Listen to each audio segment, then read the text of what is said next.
2 दिवसांपासनं बऱ्याच माझ्या क्लायंटला म्हणा किंवा बऱ्याच लोकांना काही मेल्स आलेत इन्कम टॅक्स डिपार्टमेंटकडनं आणि मेसेजेससुद्धा आलेत इन्कम टॅक्स डिपार्टमेंटकडनं की ॲक्च्युली हे मेसेजेस कशाचे आहेत तर ॲडव्हान्स टॅक्स ई कॅम्पेनचे मेसेजेस आहेत किंवा मेल आहेत डिपार्टमेंटकडनं आलेत. तर त्यांच्यात थोडंसं घाबरण्यासारखं झालेलं आहे कारण की काय त्यात इनॲक्युरेट डिटेल्स आलेले आहेत.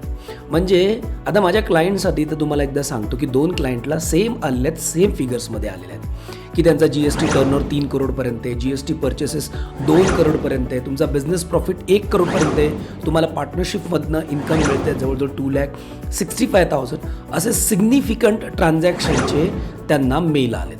म्हणजे त्या मेलमध्ये असं दिले की तुम्ही एवढे सिग्निफिकंट ट्रान्झॅक्शन केलेत तरी तुम्ही अजून ॲडव्हान्स टॅक्स भरलेला नाही आहे. 25 आणि 26चा म्हणतायत. 25 आणि 26 म्हणजे असेसमेंट एवढे होईल 26 आणि 27मध्ये तुम्ही ॲडव्हान्स टॅक्स भरायला पाहिजे असे बरेचसे मेल आलेत. तर आता मेलचा एक तुम्हाला मी फॉर्मॅट पण तुम्हाला दिसला असेल.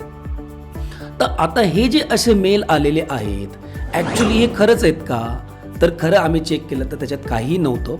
पण आज दुपारी आम्हाला इन्कम टॅक्स डिपार्टमेंटच्या मी चॅनलवर जेव्हा गेलो किंवा इंस्टाग्राम चॅनलवर गेलो तेव्हा त्यांनी रीतसर सगळ्यांना क्लॅरिफिकेशन दिलं आहे की त्या क्लॅरिफिकेशनमध्ये त्यांनी सांगितलं आहे की ह्या आमच्याच्यानी ई कॅम्पेनच्या गोष्टीमुळे थोडीशी एरर झालेली आहे त्यामुळे आम्हाला हे ईमेल सगळ्यांना जे आलेले आहेत आम्ही त्यांचं रेक्टिफिकेशन करतोय आणि रिमूव्ह करायचा प्रयत्न करतोय. म्हणजे त्यांच्याकडनं पूर्णतः क्लॅरिफिकेशन दिलेली की घाबरायचं काही कारण नाही आहे. तुम्ही जर कधी GST टर्नओव्हर असेल नसेल काही असेल तरी ते रिमूव्ह करण्याचा प्रयत्न करतात. आणि ज्यांना हे मेल आलेत ॲडव्हान्स टॅक्स ई कॅम्पेनचे आलेले आहेत त्यांनी घाबरायचं काही कारण नाही कारण की डिपार्टमेंटनी स्वतःहून तुम्हाला सांगितलेलं आहे की ही आमच्याकडनं थोडी बहुत टेक्निकल एरर आहे आणि ते रिमूव्ह करायचा लवकरात लवकर प्रयत्न करत आहे.